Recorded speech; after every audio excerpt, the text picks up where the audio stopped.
Souls, 1 Olivia. He, of course, comes with 3 Soren, 4 Liliana of the Veil, 4 Faithless Looting, not 1, not 2, but 3 Underworld Connections, 2 Oblivion Rings, another card I think that's going to see a lot of play, Ultimate Price. He's got Dreadbores, he's got Mizium Mortars, Pillar of Flame, Rolling Tumbler, and Sever the Bloodline. If you have something on the board, AJ's hand should have a way to remove it. And that's the one thing I really, really like about this deck. When he showed it to me, I'm like, oh, okay, well, this is kind of, wait a minute, there's another color here. And, oh. And he's got Vault of the Archangel, too, for a little spice there at the end. Yeah, the white is pretty much just for Lingering Souls and Soren. He also has 2 Oblivion Rings. Not the Anthony's deck, Silverblade Paladin, London Smiter, Restoration Angel, 3 Thragtusk, of course. The card that could be trouble against AJ is he's got 2 Cigaras in there. Yeah, Sigarda is, I think if he plays it, he can't lose. AJ basically has to block with Lingering Souls. And so Rancor plus Sigarda is probably game over for AJ. Also in that deck, he has 2 Garuks. What happened to Garuk? Just not... Well, this is Garuk Primal Hunter, so the 5 mana Garuk. It's been pretty much replaced by the Garuk Relentless. Whenever there are 2 Planeswalkers with the same name, you can almost guarantee that the more expensive one will be more sparsely played. Okay. I just think I'm going to go through AJ. Like I said, we talked about AJ's deck a little bit here. He's got so many ways to draw cards, and you know, you're thinking that, hey, he has no blue, but with Faithless Looting and Underworld Connections, and it's funny, if we're looking at his deck list right here, he has them like separated, like Faithless Looting, Underworld Connections, and then there's like a line, and then the rest. Yeah, he's definitely has his deck sorted by function. Yes. He has his Lingering Souls over with his creatures. which is not actually a creature, but it is a creature for AJ's purposes. Okay. Also has 4 Liliana of the Veil. You know, against Tony here, to have him lose cards could be very brutal. Tony is now down to 5. Yeah, 2 mulligans. Not good in the green-white deck. I mean, he does have Averson Pilgrim and Arborel to help with the mana acceleration, but when you only have 5 cards, it's very difficult to piece together the mana accelerant draw. A lot of times when you draw Avison's Pilgrim, it doesn't come with a second land, or doesn't come with a threat to play, because you have so few cards. So, first, who do you like in this matchup? Who would you give the edge to?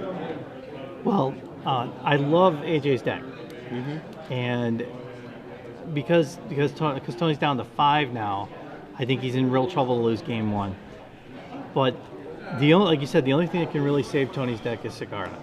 But he's playing on 2 cards of a 60-card deck he's got to hit in order to survive this. 2 out of the 3 games as well. Yeah. Because outside of his Sigardas, Thragtusk is an okay card, but I don't think AJ's deck is. AJ knows what's coming. Yeah.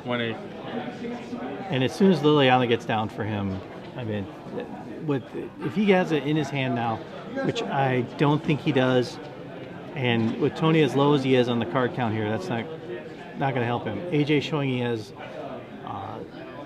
he does have the removal in his hand, but he chooses not to lose the 2 life on it.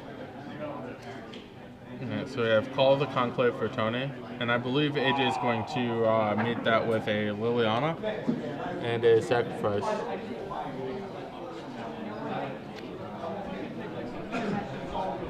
All right, there it is, Liliana. And again, takes down to 1, but makes Tony sacrifice his only creature and leaves AJ with a Liliana of the Veil in play. So, Avison's Pilgrim. Oh, Avison's Pilgrim. Is the FNM art. Ah, yes. So now AJ can go to work on Tony's hand, which only has a couple cards in it. I believe 2 of them. 2 or 3 of them. Yeah, because it looks like we see the Vault of the Archangels in his hand. I'm assuming with the thing it's Faithless Looting or Pillar of Flame. I think there's a pillar, which he will promptly get rid of the Pilgrim. Or if you're AJ, I actually would prefer to discard a card with Liliana first. Okay. Assuming that's what he wants to do. Before Tony knows that... there it is. AJ has the... Underworld Connections, which he will use right away. Draws another land. So if that's his play, you might as well get the information from Underworld Connections before you pick up. Okay.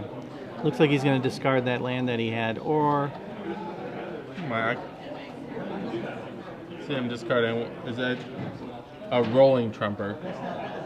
So I might try and get a couple cards out of it. Yeah, he has 2 copies of that. And Tony, nice. Big Dagger, puts in Locks It on Smiter. If you discard Locks It on Smiter, it does not go to your graveyard.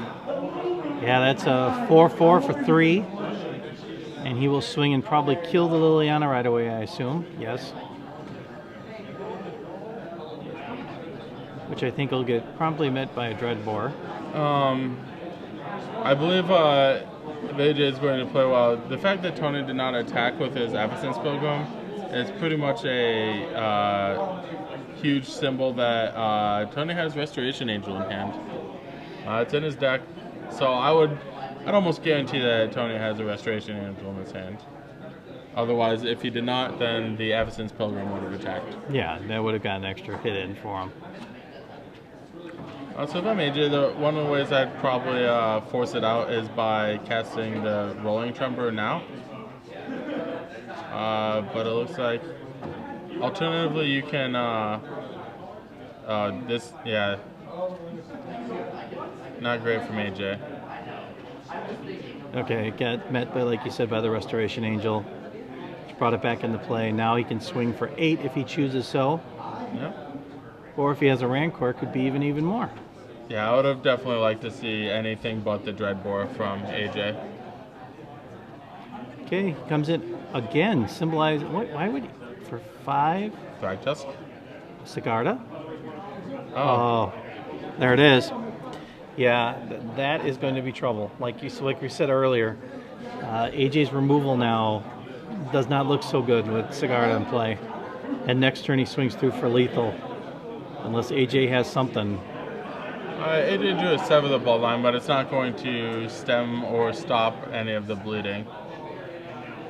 He also discarded his 5th land to Liliana. One that he kind of wishes he had given his draws now. He has Olivia in his hand. He's going to lose another life to 10. AJ draws another red card. Missing Mortars, I believe. Yeah.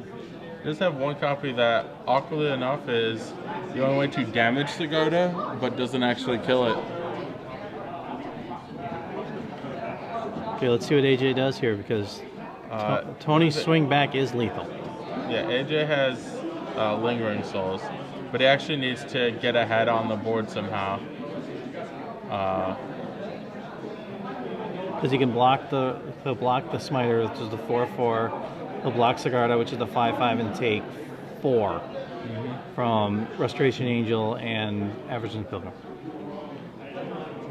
And AJ plays the FNM Lingering Souls, makes 2 spirits, and passes the turn.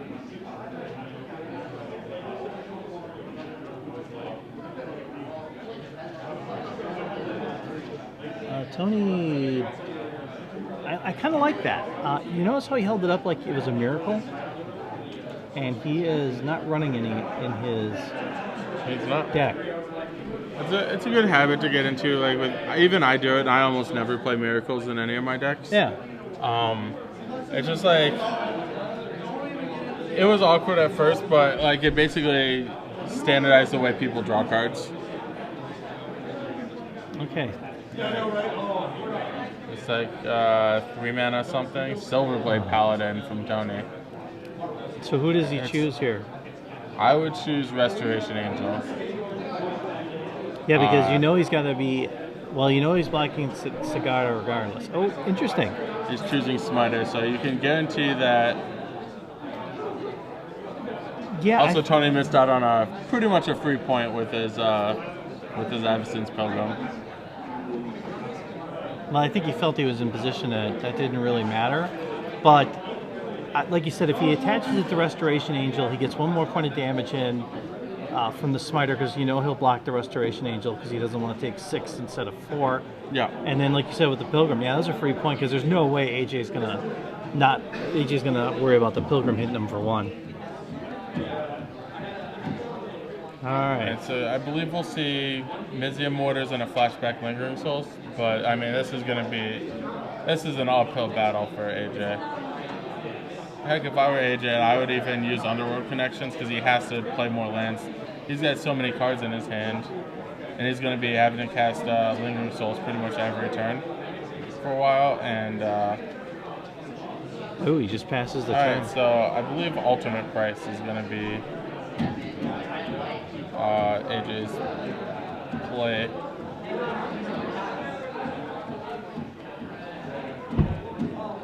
Ultimate Price probably targeting the Silverblade Paladin.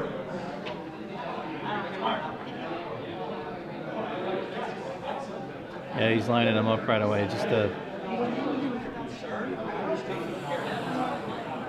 Alright, so Ultimate Price the Angel. So he takes 4. 4 from the Silverblade Paladin. More chumps. Again, He's not getting anywhere. Yeah, but he's not using the Pilgrim. Right. And that would have had him down, had he swung on the last 4, turn and this turn, that would have had him down to 2. It looks like another Sever the Bloodline. Yeah, he would have been down to 1.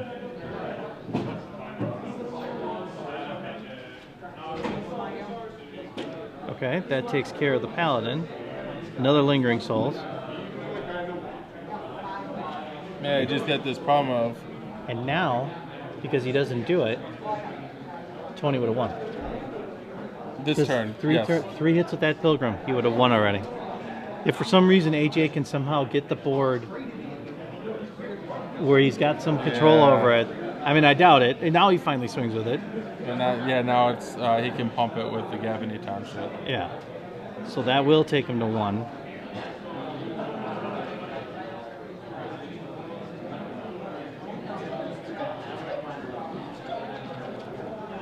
And now AJ cannot use his Underworld Dreams. Dreadbore, that doesn't... I mean, it buys him another turn. He can Dreadbore the Smiter and then Flashback Lingering Souls to chump more, but at some point, chumping's not gonna get you there. Nobody's ever chump blocked their way to victory. No? No. You can't create enough tokens to survive and start swinging forward? Well, you can do... I'm not saying chump block is never... exclusively chump blocking. Oh, okay. AJ's just chump blocking with all his creatures every turn. Alright. That you're talking about chump blocking and attacking. Oh, yes. Not just chump blocking. Yeah. I'm multitasking here with that offense here.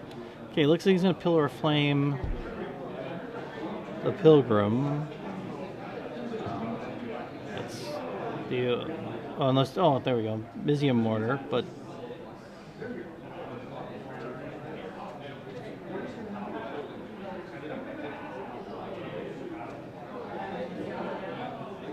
You see, AJ have like a wealth of cards in his hand, but can't really do anything.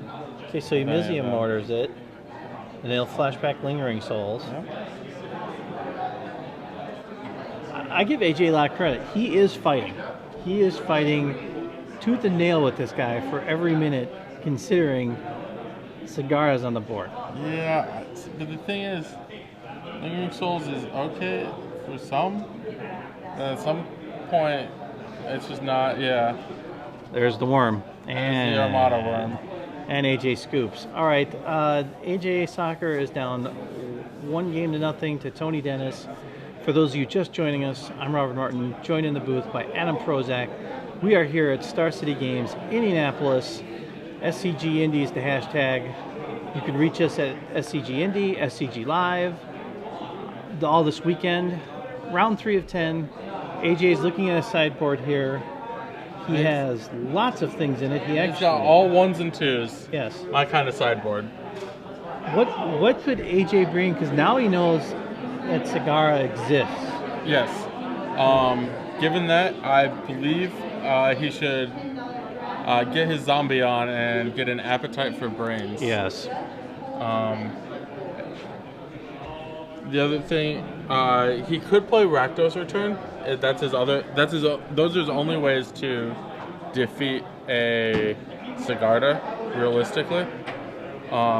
He has a second Olivia Valderin, which could actually shoot all the other creatures and then grow past Sigarda size. Granted, that's going to be very weak against Selesnya Charm. Yes. But Rakdos Return is dangerous because of the Smiter. Like, you can almost assure that Liliana the Veil is coming out. It was just a huge disaster. Like, the Sigarda actually, I don't think Tony really needed the Sigarda if it was any other creature or any other spell. Okay. He had far more, because of the Smiter play, he had far more threats than AJ could keep up with. Yeah. But you don't expect that. I mean, AJ was not expecting to see that when he played. I mean, granted, he knew the colors he was playing and that the possibility of being in his deck absolutely exists. But what are you going to do? Not activate your Liliana all game? It turned out to be, a huge disaster for him. But and also, like, the other thing that makes Liliana a little better is, I believe the correct card to play in any Restoration Angel deck is Centaur Healer, and you find them in Anthony's board, but it's interesting, both Smiter and Centaur Healer in the same deck. They both kind of occupy the same space. Centaur Healer being much better with Restoration Angel, yes, and against zombies or mono red or one of the super aggressive decks. So we just got an update from the floor. SCG Atlanta Invitational Champion and previous feature match winner Todd Anderson now moves to 3-0 with his blue-white-red deck. And also, not only today's Saturday, all day Saturday, for people like Todd and other people that have relationships, it is Sweetest Day. Ah.